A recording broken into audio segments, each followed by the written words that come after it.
عاشق ہوتے ہیں ان کا پتہ چل جاتا ہے۔ اب اس کے گھر کے باہر کھڑی ہوتا کہ عورت اے فلاں بی بی مجھے پانی تو پلاؤ۔ پانی پینے کے بعد حضرت مسلم وہیں بیٹھے رہتے، آپ وہیں پر بیٹھے رہتا، اے نوجوان تیرا کوئی گھر نہیں ہے، پریوار نہیں، اب تو جا یہاں سے۔ تو کہا کہ میں یہاں کا نہیں ہوں، میں مدینے سے آیا ہوں، مکے سے مجھے میرے بھائی نے بھیجا ہے امام پاک۔ کون ہو آپ؟ میں سید ہوں، مسلم میرا نام ہے۔ وہ عاشق تھی، عاشقہ تھی، اپنے گھر میں لے گئی، خدمت کی۔ رب کی شان ہے قرآن مجید میں کہ اللہ پاک زندوں میں سے مردوں کو پیدا کرتا ہے، مردوں میں سے زندہ۔ شان ہے اس کی کہ جو ایسے ایمان والے ہوتے اس میں سے کافر پیدا ہوتے ہیں، اور کافر اور ظالم ہوتے ان میں سے ایمان والے پیدا ہوتے ہیں۔ حضرت طوعہ نیک پرہیزگار، اہل بیت سے محبت کرنے والی، خدمت کرنے لگی۔ تھوڑی دیر میں اس کا بچہ نابکار بیکار وہ آیا، شراب پینے والا۔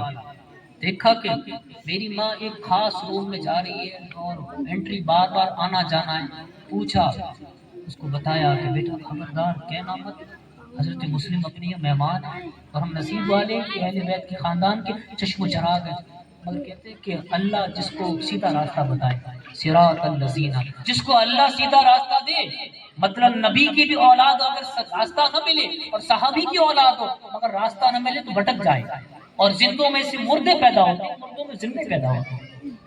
اس نے خبر کر دی ابن زیاد کو، امام مسلم ہمارے گھر پہ رکے ہوئے، صبح کا وقت ہوا، ابن زیاد کی طرف سے فوج آ گئی،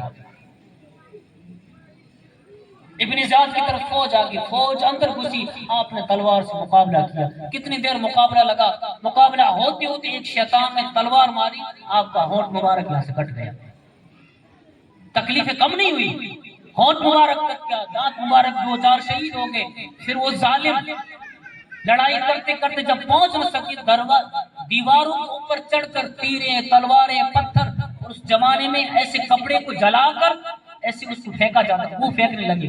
لاسٹ میں آپ کے جسم مبارک میں طاقت نہ رہی، تو ایک جو شیطان تھا اس نے کہا کہ ہم آپ کو امان دیتے کہ تو وعدہ کر رہا ہے جہاں امان، آپ کے ساتھ کچھ برا سلوک نہیں کیا جائے۔ عرب کا ایک نیم تھا، اگر کسی کو امان دیا جائے کہ یہ میری پناہ کے اندر، بعد میں اگر سر بھی کٹ جائے، اس زمانے میں جو کافر بھی تھے وہ بھی اتنے وعدے کے پکے تھے، کفار مکہ بھی، اگر کسی کو کہتے کہ یہ میری پناہ میں تو بعد میں اپنی جان بھی گوا دیتے، مگر کوفی تو اس سے بیکار ہوئے، جو کافر تھے ان سے بھی بیکار، پناہ دینے کے بعد بھی دگا کیا۔ ایک شخص کا اس نے کہا میں آپ کو پناہ دیتا ہوں، آپ لڑائی بند کرو، صرف بات کرنی ہے ابن زیاد سے۔ آپ تھک چکے تھے، تلوار آپ نے نیچے رکھ دی، آپ کو ایک خچر مطلب ایک جانور لایا گیا، اس کے اوپر بٹھا کے رستے میں جاتے جاتے تلوار پیچھے سے کھینچ لی، کہ پہلا دھوکہ آپ نے کیا، صرف بات کرنی، تلوار کیوں کھینچ لی؟ نہیں آپ کے ساتھ مجھے امید ہے کہ